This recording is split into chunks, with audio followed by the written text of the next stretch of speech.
Shalom, yuk kita baca kisah mengenai Musa di Mazmur 106 ayat 32 dan 33. Mereka menggusarkan dia dekat air Meriba, sehingga Musa kena celaka karena mereka, sebab mereka memahitkan hatinya, sehingga ia teledor dengan kata-katanya. Ada dua hal di sini tentang Musa yang kita bisa pelajari, yaitu tentang hati yang pahit, kemudian tentang teledor dengan kata-katanya. Memang kalau kita baca di Alkitab, ya, di Amsal pasal 4 dikatakan, jagalah hatimu dengan segala kewaspadaan, karena dari situlah terpancar kehidupan. Lalu kalau kita baca ayat-ayat berikutnya, itu akan bicara tentang perkataan.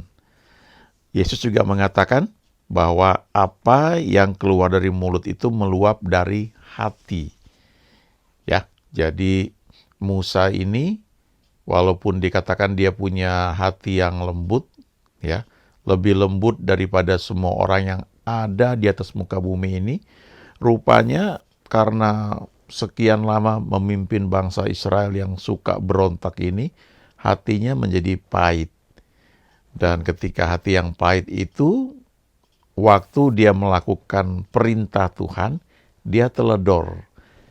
Yang pertama dengan kata-katanya, sehingga kalau kita pelajari, ada kesombongan yang muncul dari luapan emosinya itu. Ya, mungkin tanpa sadar merasa sebagai orang yang sudah dipakai oleh Tuhan, dan banyak kuasa yang Tuhan buat lewat Musa. Sekarang kita lihat dulu konteksnya seperti apa ya. Kenapa Musa itu sampai teledor ya. Yang pertama kita lihat di kitab Keluaran 17 ayat 6. Ini terjemahan Alkitab Berita Baik, tapi isinya sama.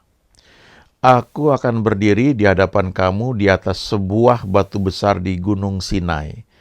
Pukullah batu itu, maka air akan memancar untuk diminum orang. Musa melakukan hal itu di hadapan para pemimpin orang Israel.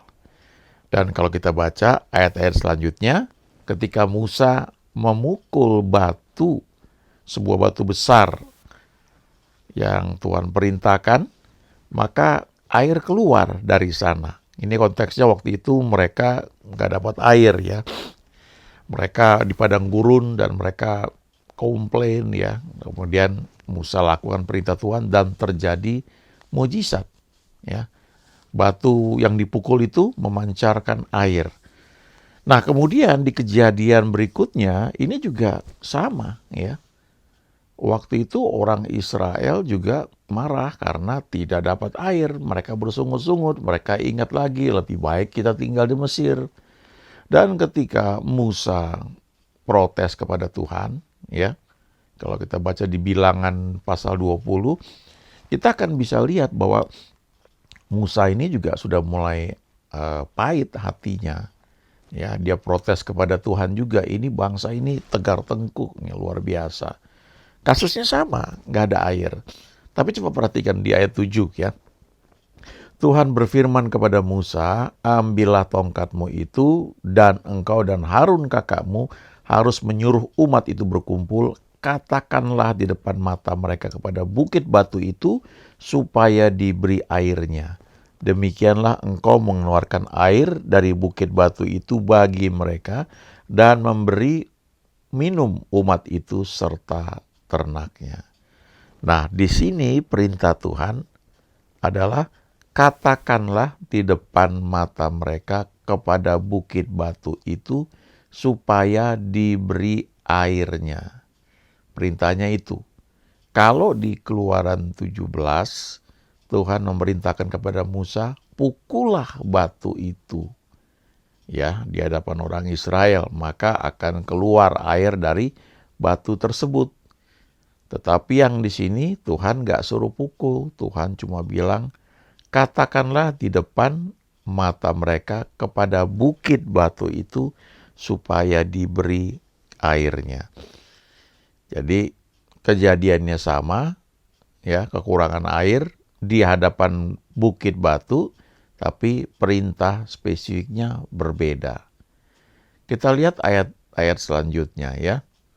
Ayat 10 dari Bilangan 20, ketika Musa dan Harun telah mengumpulkan jemaah itu di depan bukit batu itu, berkatalah ia kepada mereka, dengarlah kepadaku, hai orang-orang durhaka, apakah kami harus mengeluarkan air bagimu dari bukit batu ini?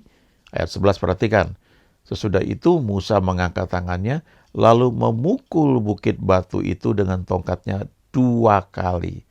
Maka keluarlah banyak air, sehingga umat itu dan ternak mereka dapat minum. Jadi perintah Tuhan bukan memukul, tapi Musa ini dia pukul bukit batu itu dengan tongkatnya bahkan sampai 2 kali. Saya kira ini luapan emosi ya. Bahkan kita bisa melihat di ayat 10 itu, dia bilang begini, dengarlah kepadaku, hai orang-orang durhaka, apakah kami harus mengeluarkan air bagimu dari bukit batu ini? Lalu saking kesalnya dia pukul 2 kali bukit batu itu. Keluar air, hasilnya sama. Kebutuhannya terpenuhi, doanya dijawab, tapi caranya salah. Yang pertama Tuhan perintahkan untuk cuma berkata saja dan berkatanya kepada gunung batu itu. Tapi kalau ini mereka berkata kepada orang Israel ya, sebagai luapan emosi. Dan ada kesombongan di situ.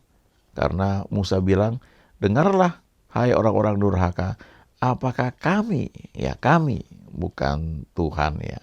Jadi Musa itu sudah merasa tanpa sadar dia yang punya power. Apakah kami harus mengeluarkan air bagimu dari bukit batu ini? Lalu luapan emosinya itu membuat dia memukul bukit batu itu 2 kali ya, menggunakan tongkatnya. Lihat ayat berikutnya ya, ayat 12. Tetapi Tuhan berfirman kepada Musa dan Harun, karena kamu tidak percaya kepadaku dan tidak menghormati kekudusanku di depan mata orang Israel, itulah sebabnya kamu tidak akan membawa jemaah ini masuk ke negeri yang akan kuberikan kepada mereka. Jadi ada 2 hal di sini yang menyebabkan Musa dan Harun tidak masuk ke dalam tanah perjanjian. Ya, yang pertama adalah tidak percaya kepada Tuhan. Ya, bayangkan ya. Padahal mereka sudah jadi pemimpin, khususnya Musa, sudah lihat banyak mujizat, tapi kok dibilang tidak percaya. Lalu yang kedua adalah tidak menghormati kekudusanku di depan mata orang Israel. 2 hal ini ya alasannya sehingga Musa dan Harun tidak masuk tanah perjanjian. Nah, kenapa dibilang tidak percaya? Ya karena Tuhan perintahkan cukup ngomong, nggak perlu kamu pukul. Sementara perintah yang pertama itu adalah pukul batu itu. Kira-kira kenapa Musa ini bisa meleset ya dalam tindakan? Kalau kita baca ketika Harun dan Miriam ya, bukan Harun, ya Harun dan Miriam ngomongin Musa, ya Tuhan membela Musa dan Tuhan berkata, hambaku Musa ini orang yang sangat setia dalam setiap perbuatannya, ya, dan berhadapan muka Tuhan berbicara dengan Musa. Tapi orang yang disebut sangat setia, yang hatinya lembut ini ternyata bisa disebut juga tidak percaya ya kepada Tuhan. Ini pelajaran yang penting ya buat kita. Kalau kita kembali ke Mazmur 106, ini akarnya sebenarnya ya. Mereka menggusarkan dia dekat air Meriba sehingga Musa kena celaka karena mereka. Ayat 33 ini, sebab mereka memahitkan hatinya sehingga ia teledor dengan kata-katanya. Jadi hati yang pahit itu menyebabkan tindakan yang dilakukan yang sebenarnya dalam ketaatan itu bisa menyimpang ya. Kalau kita tidak hati-hati ya, waktu kita melakukan sesuatu yang Tuhan perintahkan kepada kita, mungkin kita taat, tetapi hati kita ini pahit ya. Dan mungkin yang kita lakukan itu akan menghasilkan sesuatu yang memang Tuhan perintahkan kepada kita. Tapi dalam hal suasana hati atau ujian hati kita Di situ ada ada celah ya. Di perjanjian baru semua dosa itu sudah diampuni ketika kita terima Tuhan Yesus, tetapi kesalahan yang sengaja atau tidak sengaja kita buat itu menjadi celah untuk iblis itu nuntut kita. Ya beda ya, kalau di perjanjian lama itu konteksnya selalu jika kamu buat ini, kamu akan mendapat ini ya.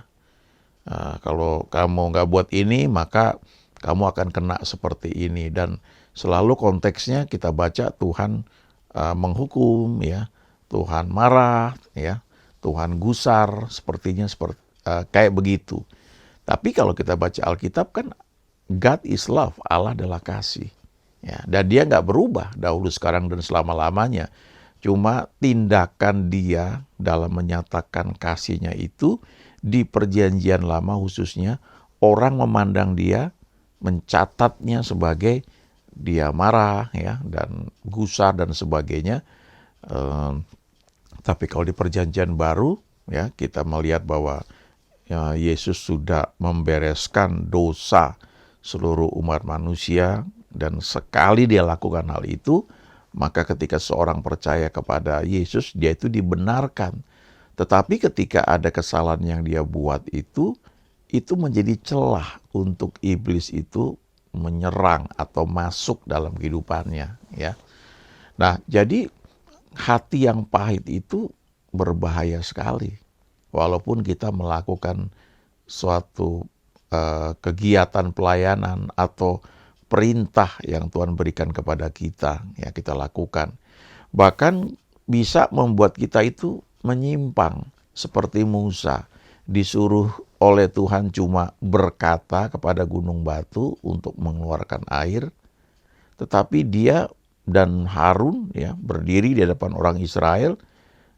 Mereka berdua ya jadi seperti mengambil kemuliaan Tuhan gitu ya. Mereka sepertinya dengan sombong ya berkata, apakah kami harus mengeluarkan air dari gunung batu ini?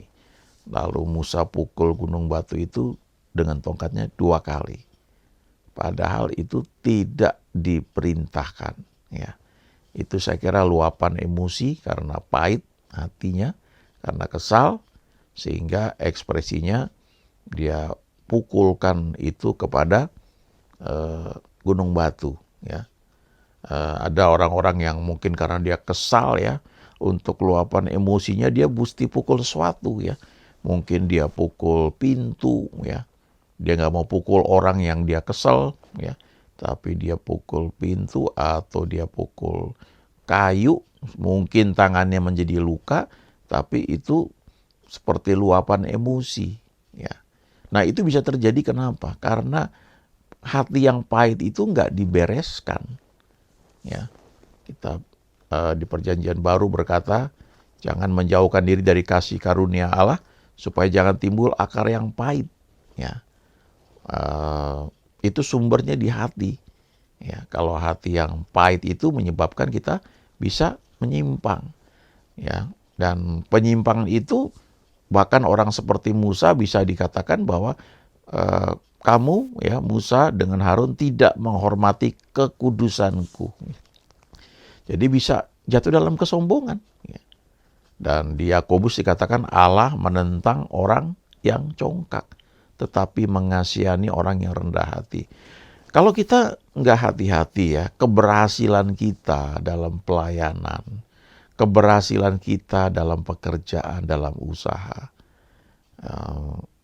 mungkin dalam pelayanan waktu mimpin pujian, waktu hadirat Tuhan kuat sekali, kita tuh bisa terjebak ya dalam kesombongan. Dan itu kadang-kadang nggak terasa. Kalau saya menyampaikan firman ya di mimbar, kadang-kadang itu terasa. Ada kata-kata yang mestinya saya nggak ucapkan ya. Itu terasa waktu saya ngomong, ada berasa kayak warning ya. Nah, setelah selesai itu kadang-kadang ada condemnation ya, tertuduh. Aduh, mestinya saya nggak ngomong itu ya.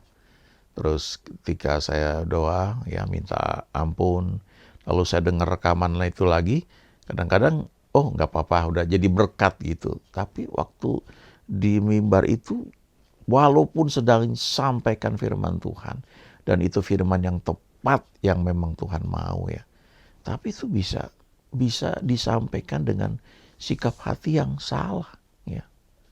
Dan itu ya kita belajar terus ya seumur hidup dalam melayani. Amsal 4 ayat 23 bilang seperti ini, jagalah hatimu dengan segala kewaspadaan, karena dari situlah terpancar kehidupan. Bahasa Inggrisnya bagus ini ya, above all else ya, di atas segalanya yang lain itu, guard your heart, jagalah hatimu ya. Pagari ya, perhatikan hatimu.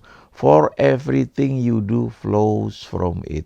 Karena segala sesuatu yang kamu lakukan itu mengalir dari hatimu. Nah, kadang-kadang kalau kita bilang jaga hati, ya itu artinya jangan marah, ya. Kemudian jangan tersinggung, ya, jangan pahit hati, dan itu betul sekali, tidak salah. Tetapi termasuk di dalamnya adalah jaga hati itu jangan sampai kita jatuh dalam kesombongan. Seperti yang tadi saya sebutkan, di Yakobus dikatakan Allah menentang orang yang congkak, tetapi mengasihani orang yang rendah hati. Bahasa Inggrisnya itu, God gives grace to the humble.